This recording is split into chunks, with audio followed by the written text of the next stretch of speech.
Hey, what it do, y'all? Peace and favor. Really quick video. I've been meaning to get back to this subject for quite a while.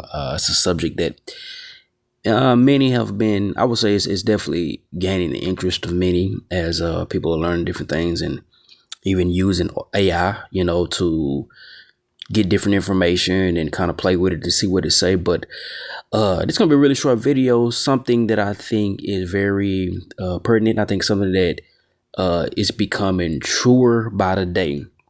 So I was playing around with AI really quick, playing in so many words, Google, playing around with it, and I was really fascinated with the particular maps of Judah, in the Negro region of the old maps of the French writers.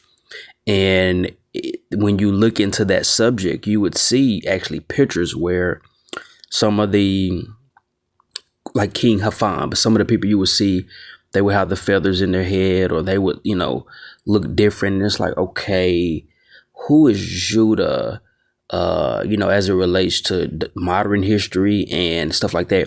And I want to shout out to, man, it's brothers doing this work, as far as to really bring about that type of information.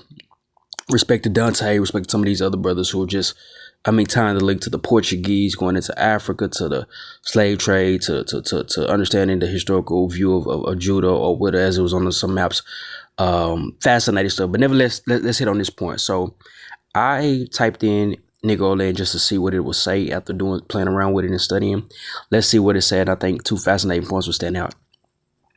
Negroland, Judah refers to historical European maps, particularly from the 18th century, that depicted the kingdom of Judah located on the West African coast within the broader region known as Negroland, which corresponds to modern day Benin and Togo, a significant area of the slave coast where transatlantic slaves were captured.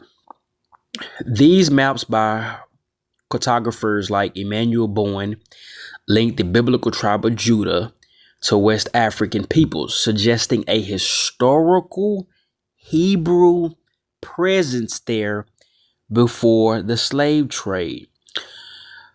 Key aspects of Negroland maps. So the location, the kingdom of Judah was placed on the slave coast near the Bight of Benin in the present day Benin. Context: Negroland was a general term used by Europeans for the interior West African regions, showing kingdoms and maps. Ding, ding, ding. But this right here, this particular part, especially the last one, is really where it gets. The maps are significant as they appear to connect the biblical lineage of the Israelites, Judah, with the people forcibly taking from this region. I want to read that one again because those last two are very important. The maps are significant as they appear to connect the biblical lineage of the Israelites, Judah, with the people forcibly taking from this region. Let's go down and let's end it.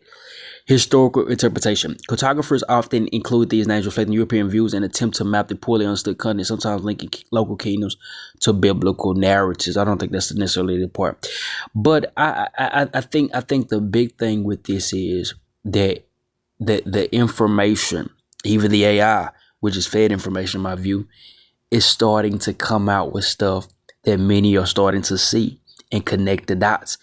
Every man, every woman, every child must do their own research, but it is becoming present by the day who the people are.